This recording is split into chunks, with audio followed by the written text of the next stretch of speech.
Dude, I heard the coolest thing this morning. Was it a refrigerator? No. I just came up with that. That's good. Nope. All right, but that's not what I heard. Okay.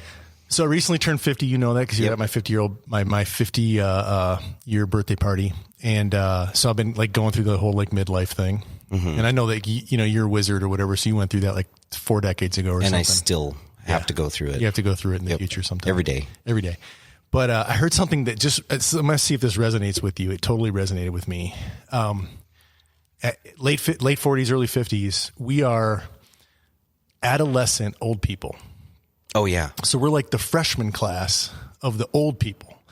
And for whatever reason, that made me feel good. Like I'm young still. You're the whippersnapper. I'm the whippersnapper of the old people. I'm in the freshman class of the old people. So, all right, I'm probably going to cut that out. That's okay. I do feel like our age of people, like out mountain biking and playing with toys, essentially. Right. Back in, I don't know, 20 or 30 years ago, I don't know when. Didn't seem like they were doing that. Old people would sit and have like drinks and on a rocker on their porch. Like that's what you thought of, and now we're like out there jumping off rocks and stuff. And Lacey dislocated her finger today. Yeah. So I think that's a good thing. Yeah. She didn't break anything. Well, she maybe broke her finger, but I'm not whittling. And You're not whittling? No, I'm not learning basket weaving or anything like that. I'm not doing origami. I'm just breaking myself on my bike. Well, Dane and I did something recently that we probably should have done a while ago, and we spent some time studying the performance of the different episodes that we had in the portfolio and kind of got a feel for like what episodes performed well, which ones didn't, what should we keep doing, what should we do more of, that kind of stuff, which we stopped doing. And one of the things that the data tells us is that you guys like when we compare different component groups, those type of episodes, especially when we fight and argue about it. So I don't know if they like that. Maybe. I don't know. Maybe it's exciting. I don't know. I mean, it's always nice to hear about different products and have a back and forth on it because you get the real info instead of like the infomercial, where you're only told the good, which I think is all over a lot of the social media and YouTube. You kind of get this one-sided. Yeah. You just get this feeling that they're being paid to say something. And when you and I talk about it, we tend to be like, no, that shit sucks. And for the record, we have never been paid 1 cent for anything. We have got a little bit of product here and there, but we haven't been paid 1 cent for anything that we've done. But today, in line with that, we thought it might be interesting to take a look at the Hayes brake options and the Shimano brake options and kind of compare them. And I'll tell you what gave me the idea was you suggested that we put Hayes Dominions on Lacey's Switchblade. Yeah. And I put them on a bike and spent a bunch of money, whatever, put them on. And I gave it to her and I expected just her to be like, hey, this is amazing. Thank you so much. And she was like, yeah, they're good. They're okay. But just to put it in context, Lacey says that about everything. Yeah. So then last weekend, we had an opportunity to have like a belated birthday party where her and I, in-laws watched the kids, and her and I went and did some riding by ourselves at some trails we don't normally get to ride. One of them is one of your favorite trails, I think, in the 50-year area. And I rode Gem for the first time and rode Slabs for the first time and Baby Jesus and all that stuff over there. That was cool. It didn't do your rock monkey thing. That was scary. Yeah. Yeah. It is scary. If it's scaring you, I know it's scary. Max pucker factor. Yeah. Big time. But she was riding and we were on e-bikes and we also rode up at Haas and we were on e-bikes for the 2 rides that we did just so that we could get lots of reps in and lots of miles in the short amount of time that we had. But she was riding the Shuttle SL, Pivot Shuttle SL that she's got. And it's like super light e-bike, not a full power. Yeah. And that bike has the old SLX brakes on it, 4-piston SLX brakes. And man, did she have a horrible time. Really? And she with the brakes. Okay. And she was like, these brakes are awful. I hate this. Would you please put Hayes Dominion brakes on this bike for me? So it took her a minute. Yeah. But she realized the that she really liked the Hayes. And so I tried to like get it out of her. Like, what was it that you liked? Mm-hmm. And what she told me was that you have great stopping power, but with more control, and they don't lock. So she had more power before it locks versus Shimano where it would lock up sooner on her. Yeah. So anyways, let me just start there. Like, what do you think about that categorization? Like, how would you explain the two systems? Well, first, Lacey's reaction, right? We get that in the shop all the time where somebody gets a new product and they're maybe all hyper because we were hyper about it, and then they get it and they're like, it just feels like a brake, or whatever, new fork or whatever. And it's pretty common that if you have a really high performing product and you replace it with another high performing product, it's not going to be night and day sometimes. Right. But her reaction afterwards, going back, is what I call the cup holder effect. Okay. And if you, I had a 65 Mustang. Okay. They don't have cup holders. Okay. I think I see where this analogy is going.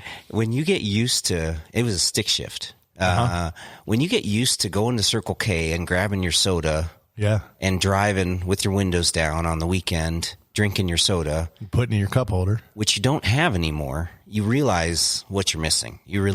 So what happens is you don't really know what you have till it's gone. Right. That Mustang, until I was used to putting a drink in a cup and then shifting and then picking it back up again, I didn't really realize I was missing, cup holders. And so that's really common. So when she went backwards, she then noticed the difference, and that's pretty common. So that's the tubeless tube effect. If you ride tubes and then switch to tubeless, you may not go out and just automatically feel this amazing difference. Right. But man, when you go back, you can really feel a difference. All of a sudden the tires feel skittish and squirmy and like it doesn't work right. And you're like, what is going on? You start getting more flats. Yep. Yeah. You get used to the betterness, and it's maybe a subtle betterness that you're used to that you don't even know until you go backwards. So, interesting. Cup holder effect. I had never heard that before. Yeah. It's, it's whenever you're so used to something that when you go back, that you don't think of it as a need. And then when you go back and it's not there, you're like, oh God, I wish I had that. I really had no idea how much I love that. So as we dive like deeper into these systems, it might be good to start with like just some baselines, maybe for folks that don't know that much about brakes and how they work. So like we're talking about disc brakes first and foremost. Yep. And I think today, pretty much, we're talking about hydraulic disc brakes. Yeah, Hayes doesn't make. Oh man, they did a long time ago make a cable activated. So did Avid BB7s. Yep, yeah, I don't, and so did Shimano. Oh really? I didn't know that. Okay. Yeah, at one point when disc brakes were first coming out, was it all cable actuated? There was that transitionary period where not everybody wanted to buy a new lever, or or maybe they were converting their bike, and there was a big deal at the same time where they were integrating the shifter and the levers together. Yep, I heard that. And STI or whatever you want to call it, but and they were one unit, so it was expensive to go. Some of the bikes when disc brakes first came out actually had disc brake mounts and V brake mounts, or more importantly, we called them V brakes, Canty mounts. Yep. And so when disc brakes hit the market, they weren't fully adopted. It took a while. It took a few years before most of the bikes started coming with disc brakes. And it was, in my memory, it was a long time that it took for them to fully integrate. Get this, like some bikes only had a disc brake on the front. In a cantilever or a V brake on the back. Yeah. I think back now, and I don't know if they just didn't have the frame designed yet, and so that was how they got about it. Easy to put it on a fork, but not on the frame. But I sold Trek at the time, and they had mounts on both. So there's a lot of disc brake history where they've learned. So one of the first companies to come out with disc brakes for mountain bikes was Hayes. And a lot of people don't know that. Hayes was making disc brakes well before Shimano and most of the other companies on the market. Right. I think Formula was out there, and there was some Euro companies. There was not a lot out there. Okay. And Hayes was one of the first, and they were probably the number one brake for many years. And I remember my downhill bike had the same brakes as my cross-country race bike. Like they had the same brakes. Same brakes. Yep. You kind of do that today. Yeah, I do, but Hayes doesn't. Hayes doesn't. No. And so like I remember I had I think they were, God, I'm gonna forget some of this. I think they were just the Hayes mags, but they had the purple Hayes, which was a special edition for my downhill bike, which was a purple lever.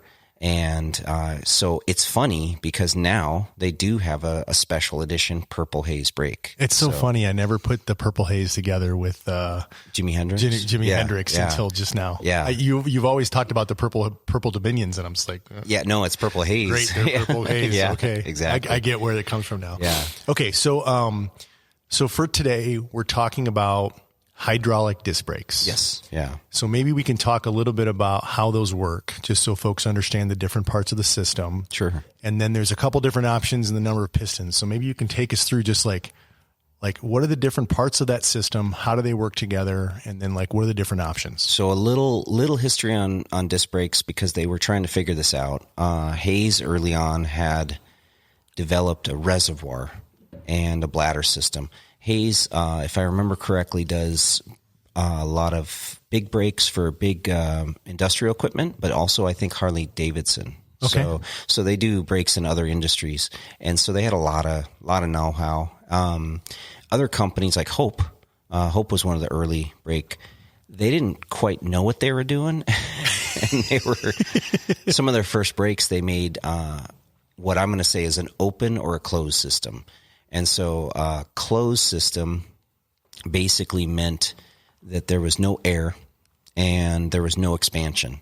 And on Hope's closed systems, they were basically, as the fluid heated up and expanded, it would pinch your caliper more, and the bike would start automatically putting the brakes on. Not a good thing. And Hope, in order to combat this, they had a plunger and a wing nut basically on the top of their reservoir to relieve some of the pressure. So as you're riding your cross-country bike and your brakes are heating up, and imagine in Arizona, we saw this way more than other places, but as your fluid's heating up and expanding, you'd have to reach your thumb up while you're riding and like turn this kind of wing nut, dial on the top of the reservoir to bring the piston up to give it expansion room so that your brakes wouldn't lock up while you're racing cross country. Wow. Yeah.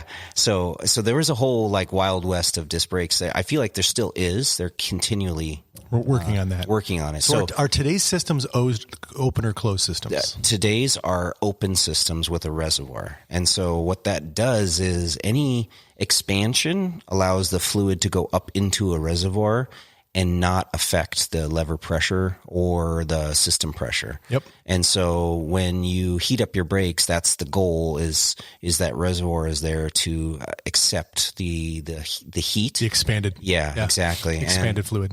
It's still been an issue, and Shimano's been suffering with a lot of heat dissipation issues. They put a lot of their technology in trying to get rid of the heat. Yep. Heat can, aside from expanding the fluid, it can cook the fluid. Yep. So you can actually burn your fluid. And so there's basically two main types of fluid right now on the market, and that's a mineral type oil, and that's not standardized. So that's something that's important to understand.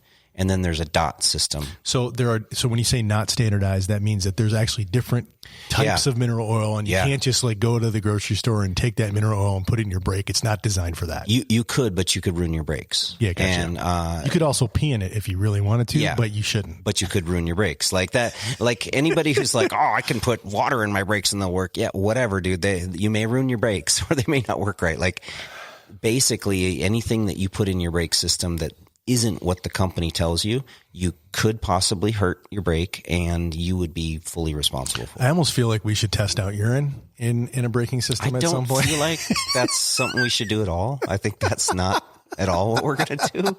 I'm not going to do it. I might have to do it. Just give me an old set of brakes that you don't need anymore, and I'll test them out. Yeah, I'm not doing that.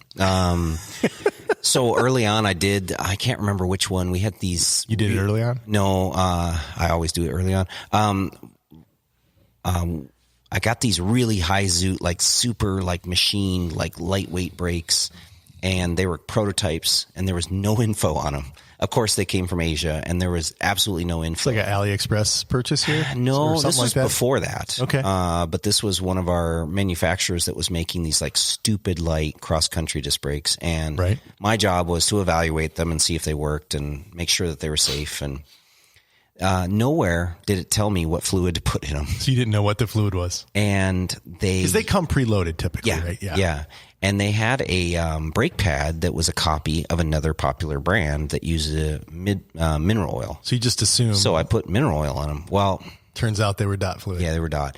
The rubber in that expanded and like looked like it had an allergic reaction. Like it was just all bloated and it just nothing went back together. You ruined the brakes. Ruined the brakes. Absolutely. They were beautiful, but I ruined the brakes. So the first lesson here is make sure you know if you are working on it or bleeding or whatever, make sure you know what the proper fluid is for your brakes. Yeah, the fluid, when it comes to DOT, it's usually 4 or 5.1. Most manufacturers are getting smart enough to put it on the actual brake. Yep. If you're not sure, you can look up the specs. That's important that you don't put anything weird. Dot fluid is pretty universal. You can usually go to the hardware store or auto parts store and get it. You can get it almost any country. That's one of the reasons some companies have used it. It's so easy to get. It's prolific. You know? Yeah. And so when I say that, there's some caveats. Dot fluid it likes to absorb water or moisture, and that can cause problems. And so you don't that big, huge, bottle that you get out of AutoZone or whatever is usually way more than you need. And then if you stick it in a real humid environment, it could suck up water, and that could contaminate the actual fluid. And then you can actually need to bleed your brakes much more often because of that. We're in the desert. It's dry here. It's not as big a deal. But when you go to buy, like in the past, SRAM would sell their dot fluid. Yep. They don't sell it in a big quantity. It's in small quantities. I always wonder why that was. And I understand now. And that's why. And they're adamant about it. Like they're just like, just sell somebody a new bottle every time you bleed their brakes. You shouldn't have that stuff sitting on the shelf. Yeah, I think if you're in Wisconsin or Chicago, that's sense. Very, very good advice. I think in the desert we get away with a little bit more here, but it is true. Okay, so dot fluid can suck it up. So you talked about the reservoir, what happens when it heats up, but just in general, like how does a hydraulics brake system work? So basically there's a master cylinder and a slave cylinder. A slave cylinder is going to be at the caliper, and those are in most cases 2 pistons or 4 pistons, and they're and in the olden days, there used to be only one side that moved, and it would move the caliper over, and you have a floating caliper. Everything now has 2 moving pistons or 4 moving pistons. There may be some exotic brakes that have 6. Just to make sure, so folks don't know what the term caliper means. Yeah. Like on your wheels, you've got disc brakes, and then you've got a caliper attached to your fork on the front, and you have a caliper attached to your frame on the back. And inside that caliper is either 2 pistons, typically like one coming from each side. Yep. And that's typically for like cross-country applications. Yep. And as you get bigger and go to more steeper stuff or e-bikes or heavier bikes, you start to move to a 4-piston system where you have 2 pushing from each side. Yep. Yeah. And so the 2 or 4 piston just depends on the model and who makes it and whether they make it or not. And then that's the slave cylinder. So there's a calculation that the brake company has, which basically knows fluids are non-compressible. So technically, if you push the piston like a syringe, think of like a syringe, if you push that fluid, it will equal out at those pistons and want to push those the same amount. Right. And so that's how hydraulics work. That's basically just moving fluid. So where's the master cylinder? Master cylinder's up at the lever. And because these are open systems and they have a reservoir, you have a master cylinder that's got a port that allows fluid to go back and forth when the lever's not engaged. And so what happens is the fluid is sitting static. So this is something, if you want to hear about a little bike shop secret, when that piston is static and not being pulled, the reservoir is open and you can have air moving back and forth freely. So when people tell you don't hang your bike upside down because you have hydraulic disc brakes, their concern is that if there's any air in that reservoir, it's going to get down into the line. It could go into the line, and then because air wants to go up, if that reservoir is way down at the bottom, the air can travel up into your caliper. This doesn't really happen until you pull the lever. So in most cases, that air won't get into that line until you pull the lever. When you pull the lever, it'll pull the air in. Interesting. So, yeah. So if you do have your bike upside down, definitely don't use the lever to stop it, which I do all the time. Yeah. And so one of the things that you can do really normal out here where we ride is sometimes you have to go through a gate, and they'll create these cattle gates that are basically you have to kind of pull a wheelie with your bike and walk through it. Yep. And it's like a chicane where you have to go around it, and it's not long enough for a bike, so you can't just have the bike on the ground. And often people will hold their rear brake to control the rear wheel, and they'll pull that lever to kind of keep their bike from looping out or getting away from them, and their lever will go soft, and then they put it down on the ground level. And if you tap that lever just slightly to agitate the fluid, which gets the air bubble to move and to then actually want to move through the system, you can just get that air bubble to pop back into the reservoir, and your brake lever will come back. And I'm sure a lot of our listeners have actually done this. Just kind of pumping the brakes. Yep, exactly. Pump up your... Yeah, you don't need to get aggressive and pull full pulls, You're just kind of trying to jiggle that thing where the air bubble goes back in the reservoir. Most of the time when you bleed a system, you're trying to get that air out. It doesn't always come out. And the reservoir is designed that if you don't get it all out, it doesn't hurt the brake. It still works. All right. So and then what are the adjustments that are available? Oh, God. And sorry, pardon me. Sorry about that. That's okay. I know that there's different variations from different brake companies that do different things, but like, what are the different categories? Like one or two different categories of adjustments? The really basic are lever reach adjustment, which just moves the lever back and forth and doesn't really change where the piston engages. Yep. And it just lets you fit different length fingers for the most part. Yep. Some brakes will have a kind of a leverage adjustment, maybe a pad bite or where the pads engage, and they may have an ability to preload the system a little bit so that the pads get a little closer, and so you have a little firmer feel. Sometimes this is mechanical, where it's not affecting the hydraulics because it's hard. You can't, like I was saying, that port where the air it comes out and the fluid goes in to the brake system, you can't just engage that piston and block that port to give you a firmer feel, because then that port won't be available to take the air out. And so sometimes they do this with a mechanical like change in either a linkage. There's all kinds of stuff. So there's so much gobbledygook going on in there. Shimano has this thing on a lot of theirs they call free stroke, which is, I will tell you that I've had Shimano people, they're like, I don't think it does anything. But it does. What it does is it's literally a screw that goes in, and it basically, when the piston comes up against it, it kind of stops how far it can come. And it does not make a big difference. However, we've had systems where when it's fully engaged, the system, that little port I was talking about, is blocked, and we can't bleed the system. And it feels like you're trying to push fluid from the bottom up. With it closed at the top. And it's closed. And we had one of our techs like, we pulled what the hell's going on here? Yeah, we ended up pulling the lever off. And the line out? To push the fluid through the line to make sure it wasn't a blocked line before we even realized it was the free stroke was all the way in. And so there's little things like that they make these tiny little differences that you may never notice, but sometimes will affect your brake bleed for sure. So the big thing that a lot of companies, Hayes, SRAM, even Shimano, is they're messing with a linkage that basically changes the leverage from your finger to pushing a piston straight, which is not a natural thing. And a 1-to-1 ratio doesn't feel as good.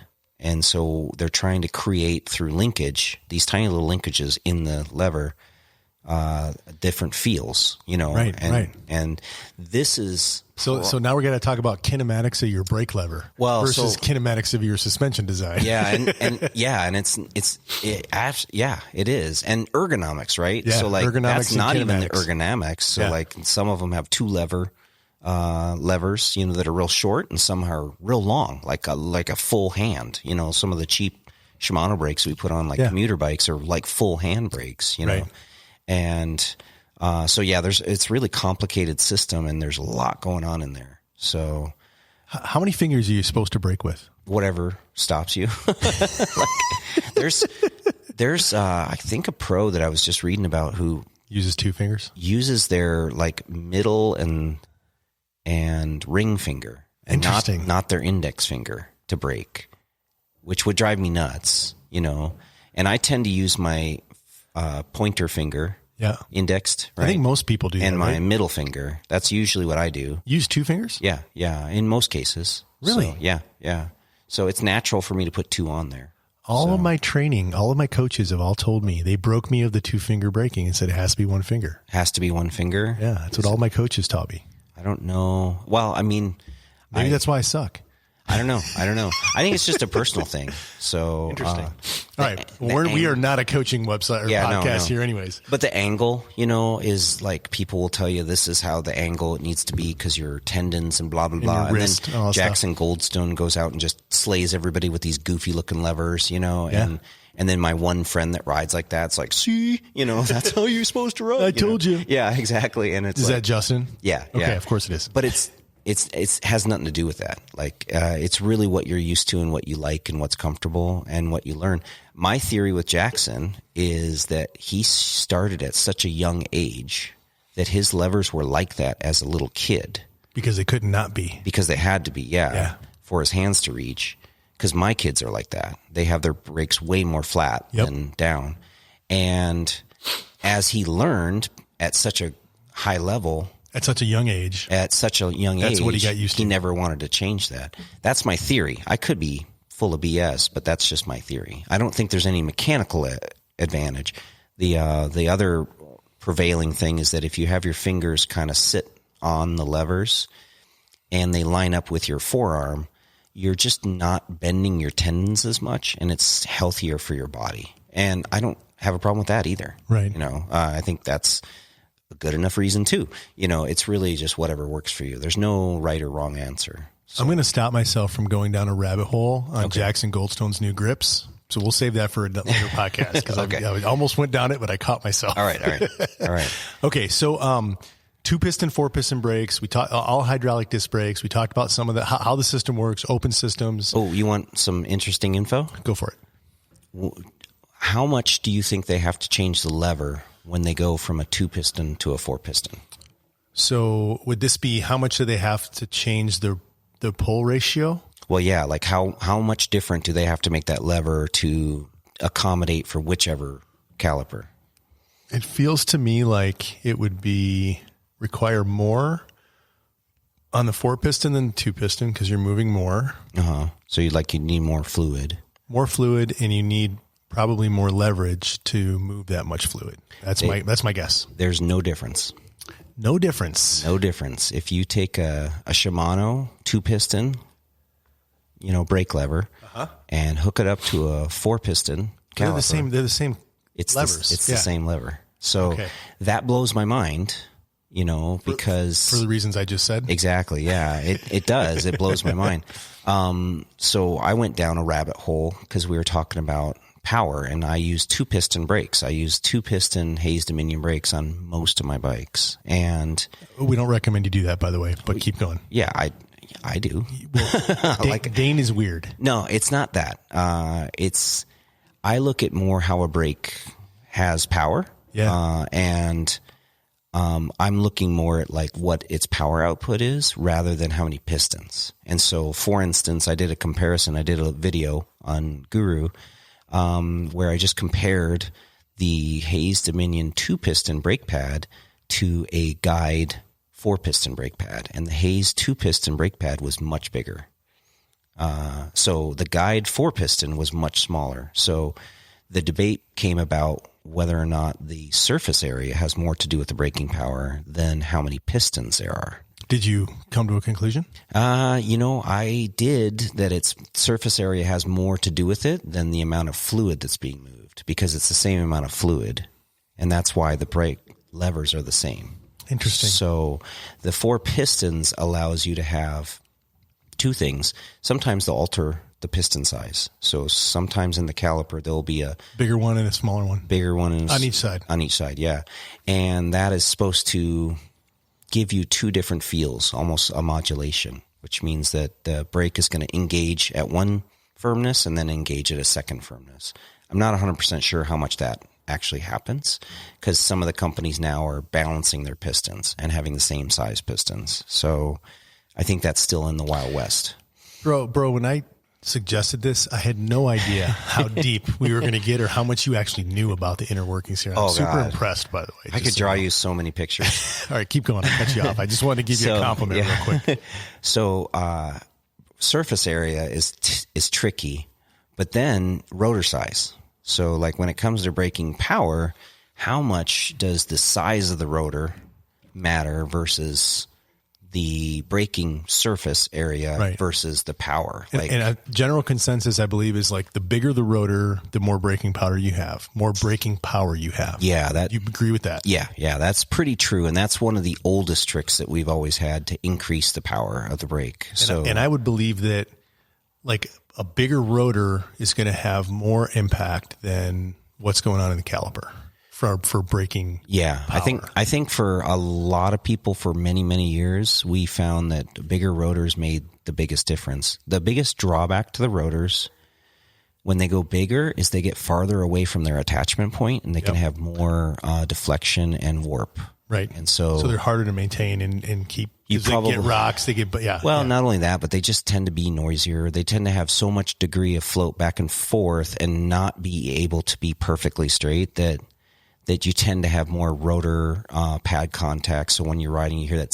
So noise. What size rotors do you ride with? I tend to be a 180 to 200 or 203, depending on the bike. Those are big rotors. Yeah. On my cross-country bike, 160. Okay. I mean, that's what I run. Yeah. And so the 220s, I'm not really into. I didn't even know if they made those. Oh, yeah. Yeah. You should have seen this one that came in on this tandem. I forgot. I think it's like a 240. 40.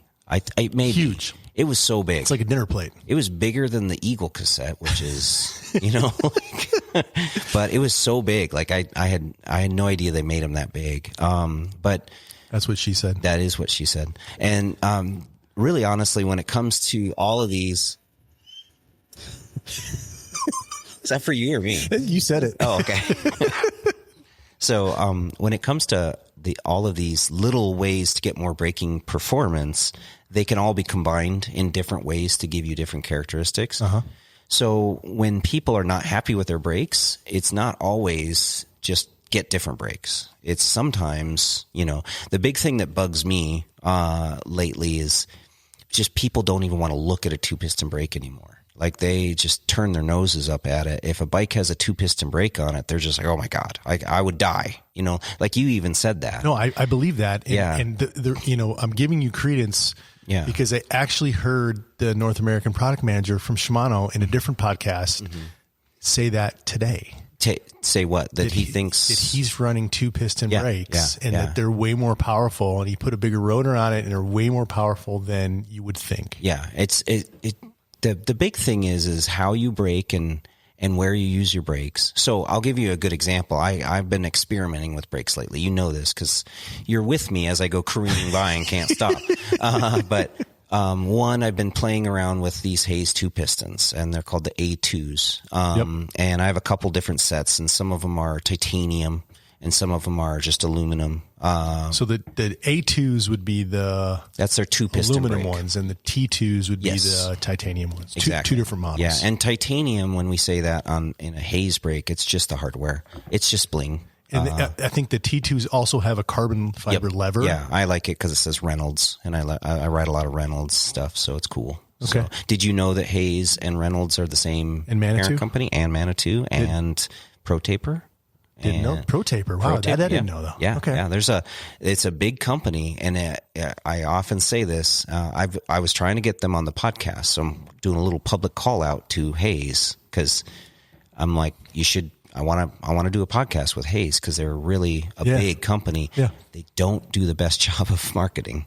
And I like those companies. I like the underdogs. I like the companies that make really good stuff that not everybody knows about because I feel like I'm an insider or something. I don't know. Yeah.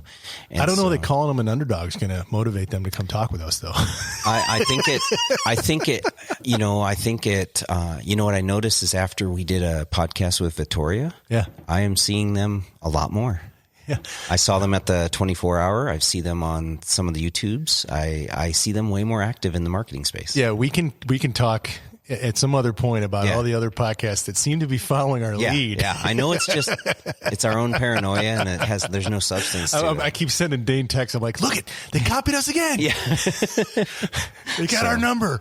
Okay, so it's 2-piston, 4-piston. All of these are similar. So when we started this off with just Hayes versus Shimano. And now we're deep into, but we had to set a baseline. For the most part, we're going to be talking 4-piston versus 4-piston. We're going to be talking Hayes Dominions versus Shimano XTs or SLX. And SLX are gone. Yeah. So it's Dior, XT, and XTR these days. Well, like when we bring up Lacey, she had SLX. She did. Yeah. Now, do you feel like if she had XTs that she would have a different experience, or do you think it's inherent in that brake? It's interesting. I ran some analysis to kind of see like what the difference was, and there definitely is a braking power difference between Shimano's lower end products and their XT product. Yeah. So if she had XT brakes or XTR brakes on that bike, would it have had been a different experience? I think she would have had a little bit more braking power, and it probably would have been a little bit more different experience. But I think her issue was not that she didn't have enough braking power; it was that it was locking. What are you trying to find there, brother? I was just getting going some of the brakes. So these are the old ones. Yeah. Cheap ones. So basically, it was the feel and it was the engagement. So what we talk about So more power without locking up. Yeah. To make it really simple. Yeah. Does that resonate with you for Hayes versus Shimano? That's kind of how I describe Hayes. They have so Shimano has a term that a lot of people will hear and maybe they don't even know what it means because they're so used to their Shimanos. They never on off. Yeah, on off. Yeah. They have an on off feel. And if you are always riding Shimano, you may not know what that means. You may not understand why somebody could see that as a bad thing because you love your brakes and there's nothing wrong with your Shimano brakes. But no, I'm wearing a Shimano shirt right now. It's a feel. When I was growing up, I loved Hondas. I was a Honda person. When I met my wife, she had a Toyota car. And I drove that Toyota car and I didn't want to like it, but then I got used to it and I did like it. And it was a very different car. They were two things doing the same thing, just different ways. Yep. And once you got used to them, it was the same. Now I interchange them, but they definitely feel different. So, and that's how brakes are. And so, Shimano's on off feel is mainly to do with the fact that they have a lot of power that comes on immediately. A lot of bite immediately, but then they don't have a continuing amount of pressure that really is significant as you pull harder. And so you get it all up front and it's on. And then until you really get to know them and really work at like learning them, trying to feather that and have that not come on suddenly it's much more nuanced. It's hard. Some of the other brake companies. The irony is that people will sometimes say that they'll try a new brake that doesn't have that same feel, that has clearly way more power, and it feels like you can't stop. And they will say that brake with way more power, they can't stop. And I have felt that sensation. Being a lifelong Shimano brake user, I have felt that exact same sensation. Yeah, and it's funny. And so you see these funny videos where people are like, putting somebody, oh, this is how people stop with Shimano and Magura. And then this SRAM person goes like careening off the screen because they can't stop. I had this happen we sold a bike that was brand new, and it had codes, which back in the day were one of the most powerful brakes on the market. I would run them on my downhill bike. They were very powerful brakes. And whether you like SRAM or not, they were very good brakes. I did really well with them. And we put these on, a brand new bike. They came on it. They were brand new. Mm-hmm. They had 203 millimeter rotors, so they had plenty of stopping power. And the customer kept coming back saying that there's something wrong with his brakes. They don't stop like his Shimanos do. They don't have enough power, and he feels unsafe.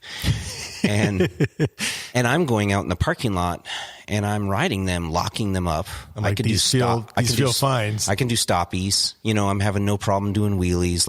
There's nothing wrong with the brakes. They're working. They're not making noise. They've got plenty of power. It took me a while to kind of figure out what was going on. And really what it boiled down to, he just was not used to pulling the lever harder than just that initial bite. And when you pull that, if you were to put a machine that delivered that push onto that lever at the amount he was pushing for the Shimanos to bite, that would be a lower pressure than what it would take to get the same power out of a SRAM. Does that make sense? Yeah, but so bring it back to Hayes, because we're talking about Hayes. So it's same kind of thing there? Or? Well, that's why I'm bringing this up, because one of the drawbacks is in the past, there was these two big companies fighting it out. SRAM and Shimano. Yeah, and so what you had was the on-off Shimano, and that some people will get used to that initial soft pull that got you tons of power. And if you did a SRAM, you got way more power, but you had to pull harder. And so you had to train yourself to pull harder. And that's what I'm saying. This guy could not actually just pull harder. And because he was forcing himself to pull harder, he felt like they weren't working. He didn't realize that was, for some people, an advantage. Okay? Mm-hmm. And so Hayes came on the market and said, I don't know if they actually said, let's do both. Right. I don't know what they did. Honestly, they were so quiet coming onto the market, because there was a dark time for us in the bike shop with Hayes where they made some awful, awful brakes. And there was a whole period between those early ones that I told you I used to race and these Dominions that Hayes doesn't want to talk to you about. like nobody wants to talk about those brakes. And I wouldn't sell them. We wouldn't carry them. We wouldn't work on them. There was a whole period where Hayes was just not. Yeah, their not products doing were a good substandard. Job. Yeah. The Dominions came out and it's like they didn't tell anyone. And for a few years, what would you say it was 18? 2018 is what my information says is when they came out. I think we were testing them on the downhill team in 2020. I think. Yeah, it says the Dominion A4 4-piston came out in 2018. The Dominion A2 came out in 2020, along with the Dominion T2, and then the Dominion T4 came out in 2022. Yeah. Yeah. So we were testing them a good year or two after they were already out. Nobody knew they were out. And what they have done is giving you both of those scenarios. So when you pull, I don't want this to be an infomercial on Hayes. I still think XTs are amazing. Yep. And we're still going to talk about the new XTs. Yep. Which are different. Which is different from what I'm talking about. So I need to make that clear right now. That in the past, we're talking about a standard mineral oil 8120 or whatever it is brake. And in 2025, Shimano released a new version of the XT and XTR, both 2-piston and 4-piston in both those models. And they have a different mineral oil, a lower viscosity mineral oil, but we'll get to that. But you're talking about pre-2025. Yeah, I'm talking about what they built their reputation on. And so Hayes came out with a brake that had much more light lever feel, so you didn't have to pull as hard. And the power came on pretty quick, but it was very consistent as you pulled the lever. So it wasn't like it came on and then just you didn't get any more. As you pull, you got more and more and more and more. And it was really easy to move your finger a little bit to change how that brake felt. We call that modulation. So basically you can really make the brake even let go a little bit of the rotor so that it can turn just a little bit and not just break free. And so that modulation is really important when you're doing technical riding, technical steeps. If you're doing trick riding, doing wheelies, things like that. In more importantly, when you're trying not to break traction under, really weird conditions. So like if your brakes are on off and you hit a rooted, muddy section, it's hard sometimes not to just engage that brake, lock it, and then instead of rolling over with controlled speed, the roots, you're sliding down them and crashing. So that modulation is important. And so that's one of the things that they were able to do. They did this with that little bit of scissor link technology in the lever. They also included ball bearings that the lever rotates on, so there was no bushings or crud that would get in and kind of make the lever gritty or weird. You didn't have plastic that would break and have kind of a floppy lever. You had a really consistent feel. And then they did it through, for the most part, their balance of how much fluid is in the lever versus in the pistons. And that is also a secret sauce that a lot of companies don't want to talk about, and it's very hard to get out of them. But that is something that really makes a big difference with brakes, is balancing that lever pull, that lever engagement, but also that the power comes on consistently. And that has a lot to do with the whole system, not just the lever. So would you characterize Hayes as being, from a lever pull perspective and engagement point on off, would you characterize it as being somewhere between Shimano and SRAM? Yeah. It is much easier to get the power out of it, but than SRAM. As you pull more, you get more and more power. So it's not Shimano doesn't. Yeah, so once it turns on, it's on. Yep, exactly. With Shimano. So you don't have to put so much lever pull like a SRAM to get that out of there, where you almost have to take your fingers to the gym and they have to work out if you're going to go with SRAM. If you're an XT, you kind of have little wimpy arm levers. Your fingers are not as strong. If you're a SRAM rider, man, when a SRAM rider gets on Shimano, it freaks them out. The riders that we've had that go from SRAM to Shimano, they're like, oh my God, I almost flipped over the bars because they're pulling so hard. They're used to pulling so hard.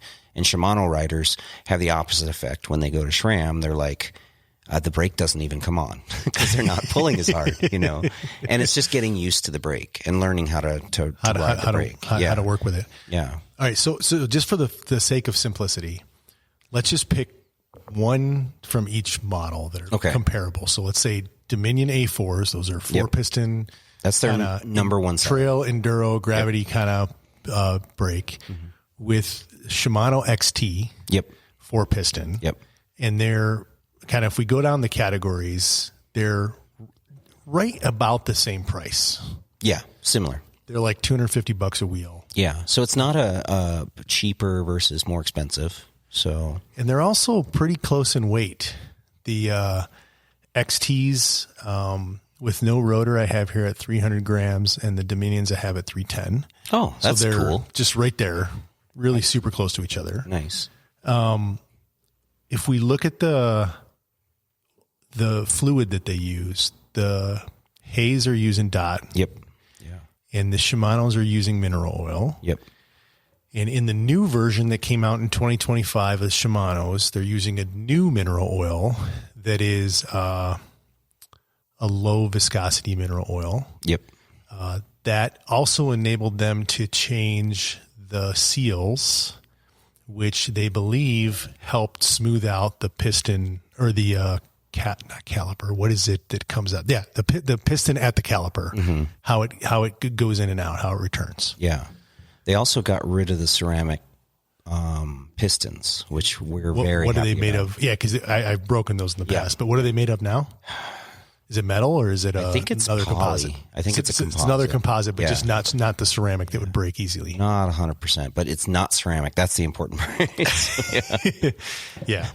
Some of the old Shimanos, you had a problem when you were maintaining them pretty much. You could actually chip the piston. You not only chip it, we've had them broken. We've had them cracked where they're not leaking until you wear your pads down enough to where the crack allows fluid out. So people would come in and they're like, I don't understand. They've been working for 6 months, and now all of a sudden every pad that goes in it is ruined. And we find it's got a cracked piston, and the ceramic pistons were a problem. They were fixing another problem, which is like a pitting problem with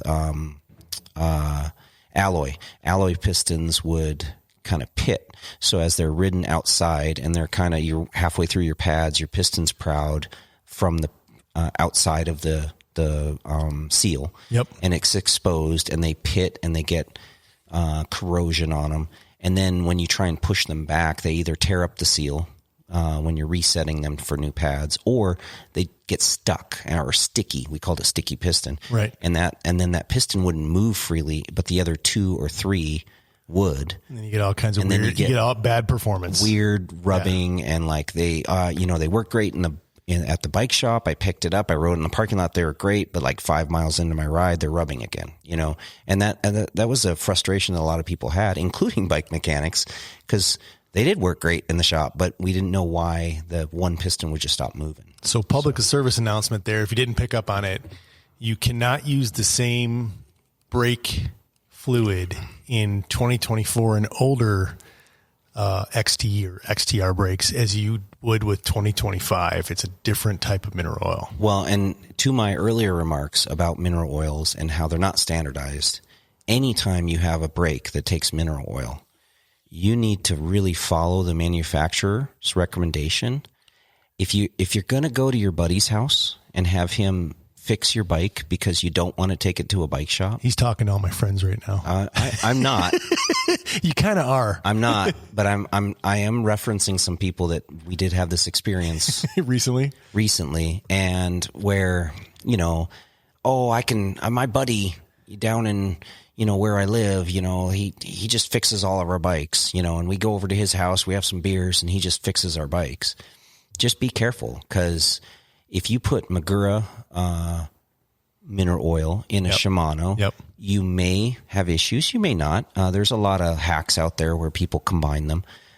If you put LV in other systems, you're going to have problems. Low viscosity. In any of these wrong fluids in there, like for instance, now SRAM is using mineral oil. Yep. It is in their Mavens. If you put something other than SRAM's fluid in theirs. It's Maxima, right? They're using a Maxima fluid. And it's for their brakes. Yep. Any of these companies, immediately you void your warranty. So just make sure you're following your manufacturer's, suggested fluid. And if you're going to the store and getting mineral oil or baby oil or whatever. This isn't a P. Diddy. And putting it in your shit.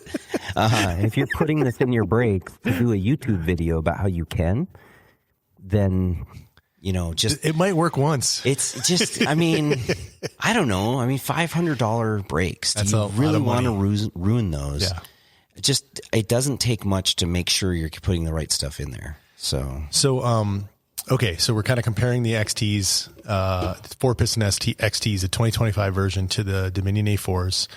What I'm seeing here from a rotor perspective, from a rotor diameter, is that you can get, so first of all, interestingly enough, there's 2 different widths on the rotor. Yeah. And Shimano rotors use 1.8 millimeter. Yep.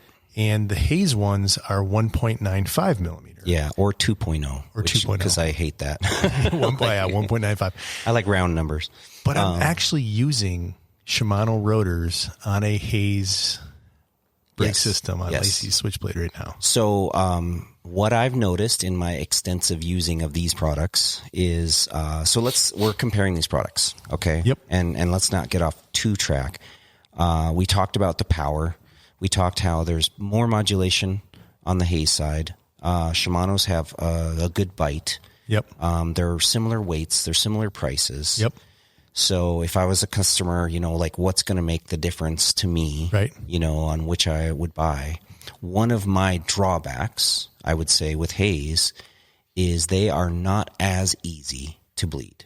The Shimanos are probably the best bleeding, easy to bleed. Like just easy maintenance? Just so easy. Like, I can't even tell you. At some points, we've cut a brake line, put the compression ferrule and barb in, stuck it back together. And it just works. And it works. And you don't even bleed it. Like, I mean, I don't recommend that because thank God for Japanese engineering. There is air in there, but remember that air is going to the reservoir. By the way, this is the first time I ever understood that there was actually air intentionally in the system. I thought the systems were designed to have no air. I understand now. You gave a great explanation, but I didn't understand that. Let's not confuse. They don't want the air in there. But the open system, so I maybe didn't clarify that on these open systems, unlike closed systems, they actually use a rubber bladder.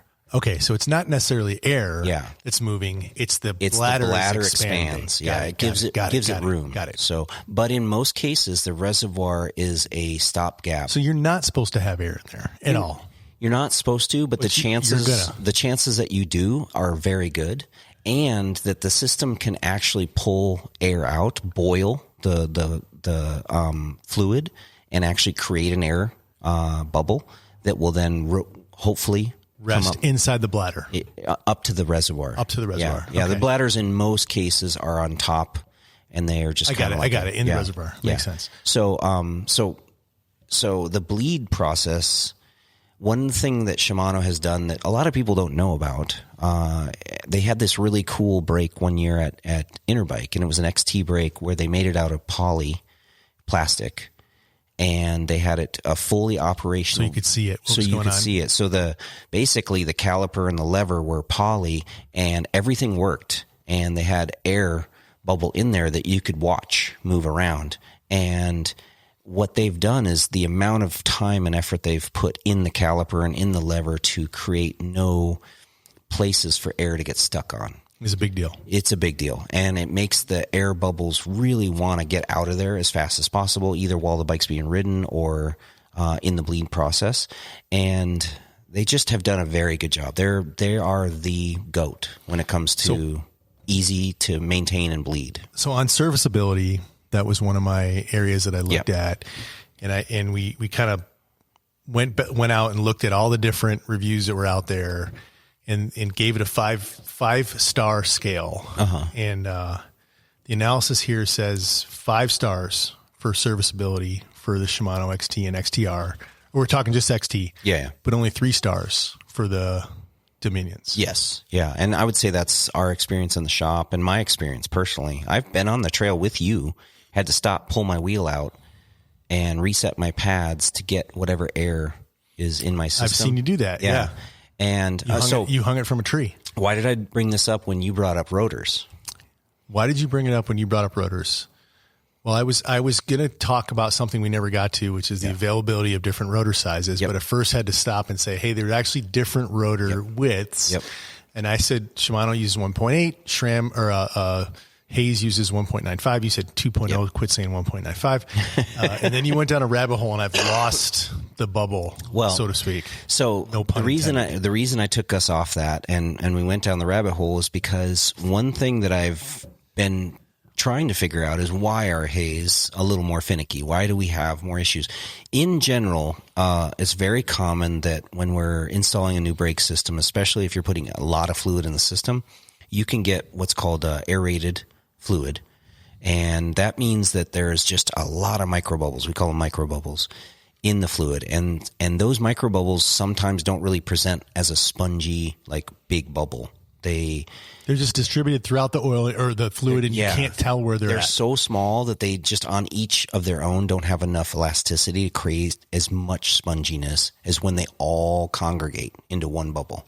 When they all settle and turn into one bubble, then they create this big sponginess. And so microbubbles is something that we've known about for a long time, where when you're bleeding a system, we actually warn our customers, hey, if there's microbubbles, because sometimes it happens, let's say a barb has got like a little edge to it, and basically there's an eddy current as you're moving fluid, and it's just kind of churning up the oil or fluid, whatever you're using.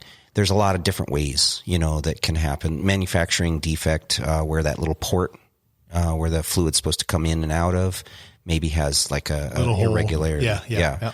There's lots of different things. It could be just when you pull it out with a syringe, you can actually pull it too fast, and mix in a bunch of air bubbles. That's probably the most common. Okay. So, and we know that the system will clear itself and the air will go up to the lever. That's pretty common. And that's why they're designed with a bladder. And that's why they have reservoirs, is so that if you do happen to be riding a system with air in it, it is most probably going to be much more safer system. If you didn't have that reservoir, that air would just never go anywhere and it would keep floating around. Right. So with this, Hayes doesn't have all of those little corridors that they've smoothed out like Shimano. And so they have a caliper that has 2 bleed ports on it. So you can bleed each side of the caliper. So at first we thought that was redundant. You don't really need it. I think that's manufacturing. Maybe that's just how they put the hole in the caliper. Cause a lot of these calipers, they just need to drill a hole through it. Now, they're not redundant. Yeah. For us, it's a maintenance thing. It's now we bleed both of those. We want to make sure there's no air stuck on one side or the other. There's also compression ferrule and or olive, they call it, and a barb that go together. And those need to be not only assembled correctly, but then torqued to a certain torque rating. And one of the things that happens, and this is with SRAM, Shimano, and all the brakes, is sometimes the nut that you're tightening to compress those. Stupid the compression 4 millimeter nut. Well, it's 8, but yeah. Okay. Yeah. So it's an 8 millimeter nut, but the threads will be dry and you can get the wrong torque reading because as it's going into an aluminum or magnesium lever and you're tightening it, it can create friction and heat and create what seems like a higher torque. And so if you're using a torque wrench, you can get the wrong torque reading. So we now know that there's certain lubricants, like a dot fluid lubricant or something that we use to grease those threads to get to the right torque measurement. Because if you don't, you can sometimes create a little gap. And I got it. And that gap can let air in. Yeah. Not only let air in, but when you return the lever, there's a big vacuum that's put on the system that's actually pulling those brake pads back away from your rotor. That vacuum is super powerful, and O-rings don't like to work under vacuum. They actually work much better under compression. And so when there's a vacuum, it's way easier for air to get pulled in than it is to be when you compress the fluid. So you can have a system that you're putting your full body weight on that lever, trying to stop that thing, and it's not necessarily leaking.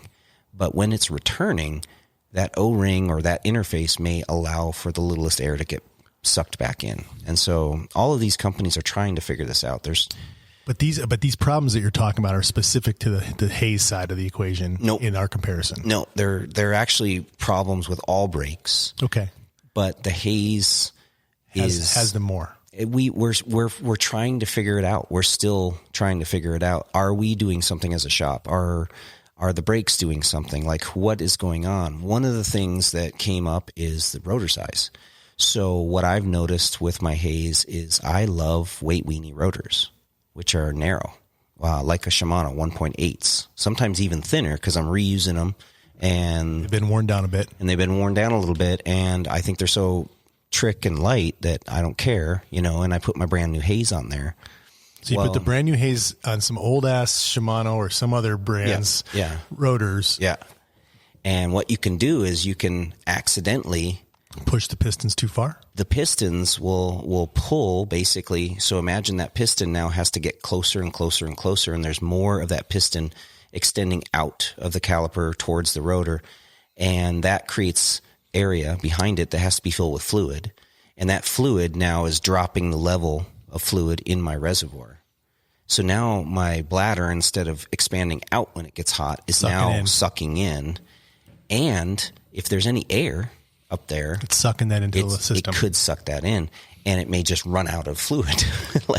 And so now if I've got a brake that I've been using on a heavy bike and I've been doing some downhilling on it and I'm getting pretty thin on my pads and I'm running narrow rotors, I may start to get a soft lever. And that's what I've noticed. And so now our experiment is, okay, let's go with thick rotors. Let's actually put what the manufacturer says you should use, which is the 1.95 2-inch rotor or 2 millimeter rotors. And other brakes may not have had those issues, and that has maybe never been an issue when you're dealing with other brands because maybe we don't know, is it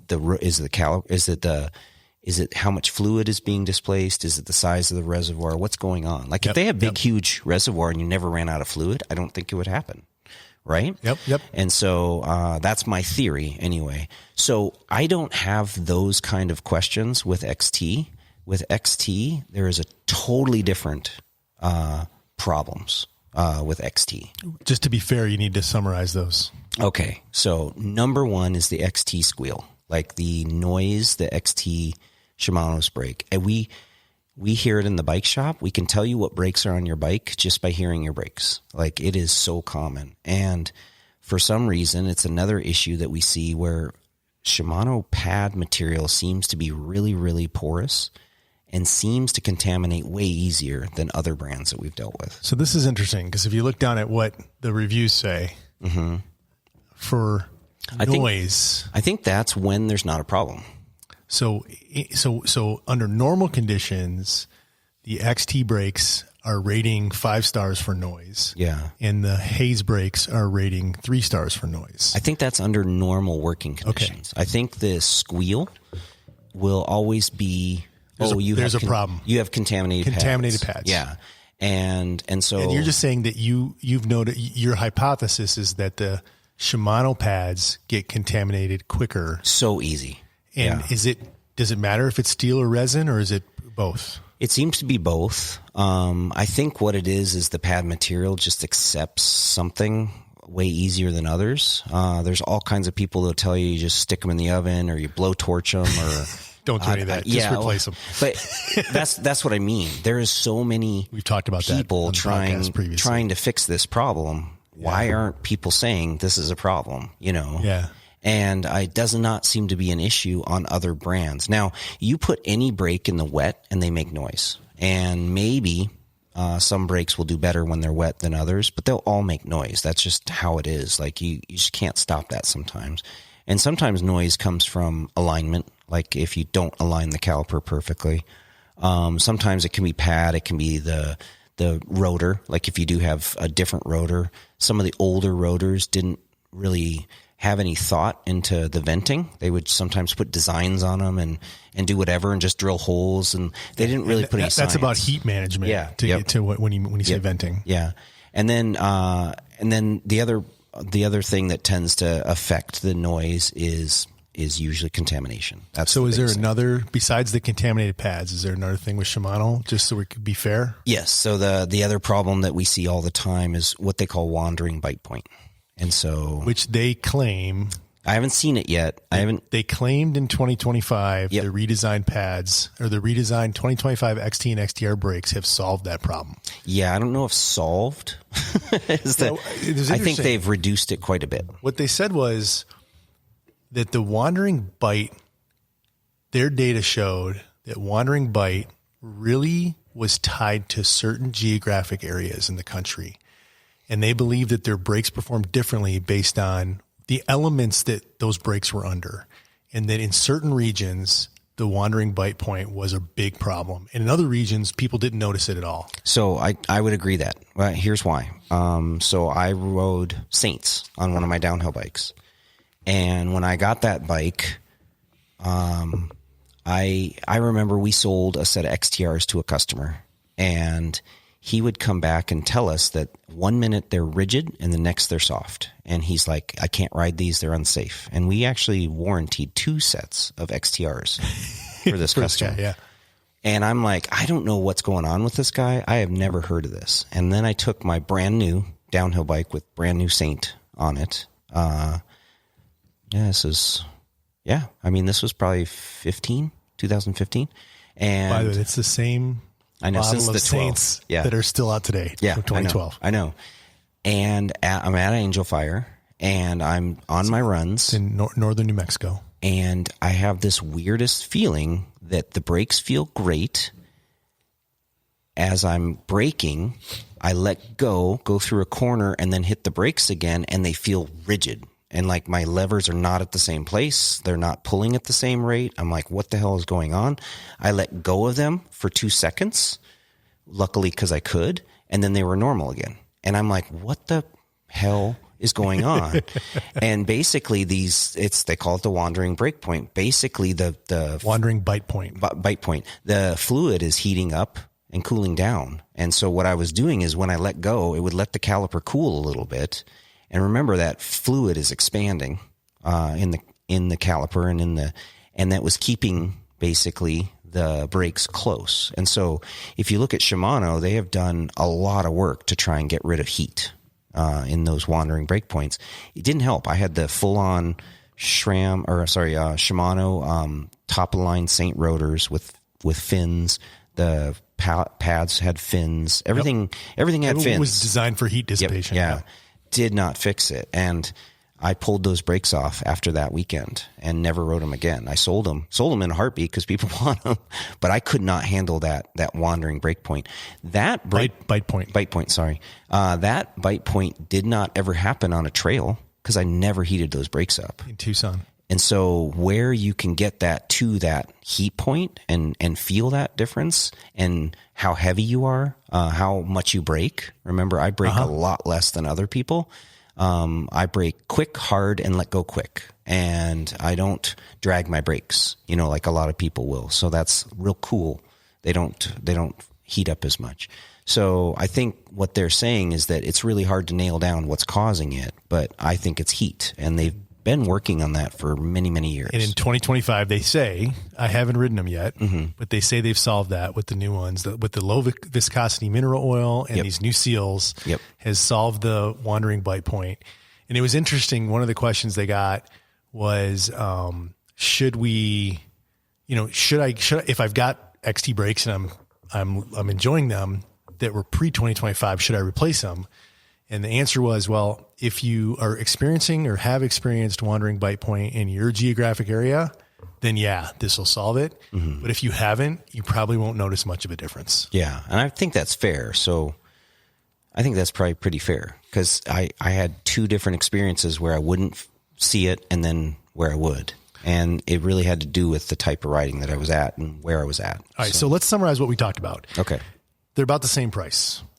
Again, we're focusing on the 4-piston XTs, 4-piston Dominion A4s from Hayes. About the same price within within $10 of each other. They're about the same weight within 10 grams of each other. The Dominions use DOT. The XTs use the new low viscosity mineral oil. The XTs use a 1.8 rotor. The Dominions use a 1.95 rotor, and we're learning that you probably should actually follow the manufacturing spec on the rotor width, which is contrary to the advice you gave me 6 months ago. Yeah. Well, except for this brake. You actually told me it'll work, dude. Trust me. It works, but. Yeah. I would say that if you are going to run a different rotor for whatever reason, because it looks cool, it's red, whatever, that if you are running into your brake pads may need to be replaced a little sooner because you may run into the same problem. Gotcha. I'm not 100% sure if there's something else going on, but I've tried this on multiple bikes. And the only thing I can tell you that's consistent with all of these bikes is that I don't run the Hayes rotors because they don't make a center lock. And I'm running as light rotors as I can. So the Hayes aren't necessarily a light rotor. So we talked about the different modulation feel the lever, where the Shimanos are more kind of an on-off. In the Hayes, you actually get the power early, but then you get more power as you squeeze, and you probably have to squeeze a little harder. You don't. So remember, Hayes come on like a Shimano, and then keep giving you more as you pull. Shimanos come on full. Yeah, and then don't really give you much more as you pull harder. And it's very hard to go from it's on off, and that's okay. I got it. Yeah. Okay. I got it. And then serviceability, Shimano wins hands down on serviceability. I don't want to say wins hands down. I would say that it's easier to service Shimano if you told brakes. Lacey, she doesn't care because she doesn't service exactly. anything. So if you're in like me, I don't mind working on my brakes and figuring them out. Even though that they're more of a pain for me to bleed, and I'm still figuring out what the perfect setup is. Yeah. I would rather have the Hayes. We'll get to the final discussion, but there's no winner there. That's what I'm saying. So it's hard. What if we just say it's harder to bleed? Yeah, it's a drawback. One drawback is it's harder to bleed. Yeah, and then from a noise perspective, again, under normal circumstances, the hazes are a little noisier. I don't know if I've noticed that. You haven't noticed that. Yeah. Okay. That's what the summarized reviews say. I couldn't tell you if that's true or not. Yeah.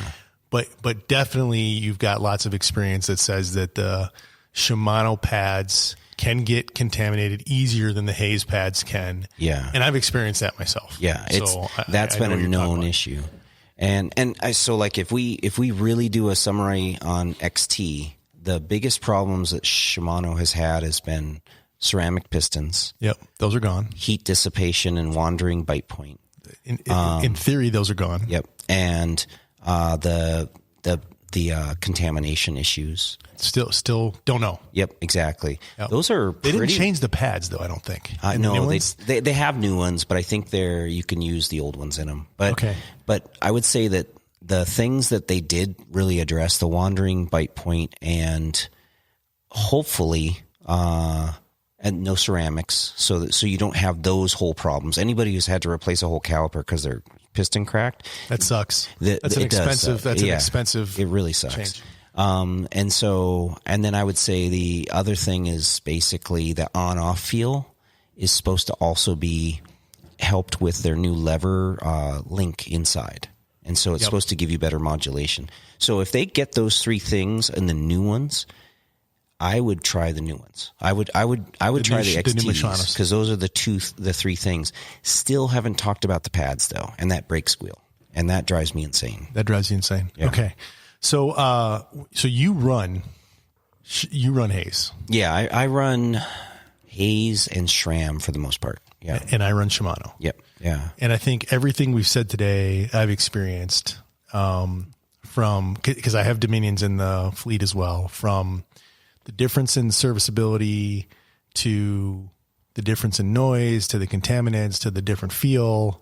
But I would say my wife, who is a fantastic rider, way better than me, doesn't have to work on them. Never has to work on them. And at first was like, they're just okay. Yeah. Now is like, pull those goddamn Shimano brakes off my bike and put the haze on. I want the haze. I think that's a great representation of who is buying the haze. The people that have been kind of frustrated with Shimano are finding that they can go to the haze and get just as good a brake, if not better. However, they may be a little more finicky, to set up. And so I think those are the people that are really going to like the haze the most. Right. If you're a SRAM Maven, rider, it's going to be a really different brake. Like they're different brake. Let's save that for a different podcast. But I mean, that's what I mean. Like who's going out and buying these things? I do pay attention to the World Cup and I see how many haze are out on the World Cup, and they are getting rave reviews by professional athletes. Is this Enduro World Cup? Because they really, so people are putting Dominions on downhill bikes. Dude, Hayes is getting phone calls from pros saying, please sponsor me so I can ride your brakes. Like that is no joke. Like that's a legit thing. Now, Shimano, I mean, they're, who doesn't want Shimano to sponsor them? Yeah. But how many people are like, hey, I want you to sponsor me just so I can ride your brakes? I don't think Shimano's getting that. I could be wrong, but I don't think they're getting as many of those. Right on. Okay. Well, I don't know if we've concluded anything other than highlighted some of the strengths and weaknesses of both options. Yeah. I think one of the things you said at the very beginning stuck with me is like, these are both high-end systems. They're both really well performing brake systems with lots of R&D and design and success behind them. And they're very popular. Both of them are very popular. So you can't go wrong. We're debating the weird nuances between them, but they're both amazing systems. Yeah. Hopefully people will hear this and maybe hear that little nugget that makes a difference to them. That one person that's like, oh, I do not want to deal with any bleeding issues. I'm going to get the XTs. Yeah. Or I do not want to deal with any contaminated brake pads. So I'm getting a haze. Or I hate that they're on and off. Like when I'm on a rock slab and I'm going down it, I want to be able to regulate my speed and not just go into a skid, Right. And so those hopefully will help somebody go, oh, this is a better brake for me. Or I have weak hands, so I should probably have Shimano brakes. Yes. That's very fair. Well, or haze, but not SRAM. Great job tonight, Dane. Hey, thanks, man. Appreciate you, buddy. Okay, bye.